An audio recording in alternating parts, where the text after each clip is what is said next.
আমি মনে করি গোটা বাংলার মানুষের মনের কথা উনি বলেছেন, এবং উনি যেটা বলেছেন একদম সঠিক কথা।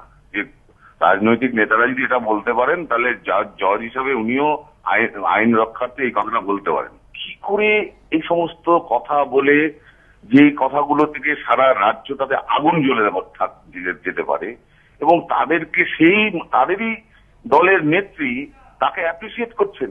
অতি অবশ্যই এদেরকে প্রশাসনের এদের ভীষণভাবে স্টেপ নেওয়া উচিত।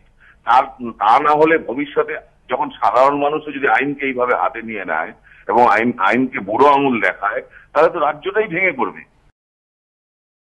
তৃণমূল দলের দলবাজি এমন নির্লজ্জ পর্যায়ে চলে গিয়েছে যে হাইকোর্টকে এই ব্যাপারে হস্তক্ষেপ করতে হচ্ছে। এটা আমাদের রাজনৈতিক ব্যবস্থার পক্ষে লজ্জা।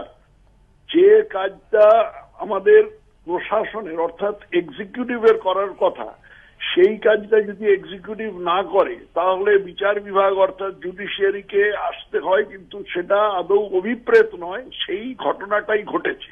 হাইকোর্ট যে মন্তব্য করেছেন সেই পরিপ্রেক্ষিতে তৃণমূল নেত্রীর উচিত নিঃশর্তভাবে একেবারে প্রকাশ্যে ক্ষমা চাওয়া।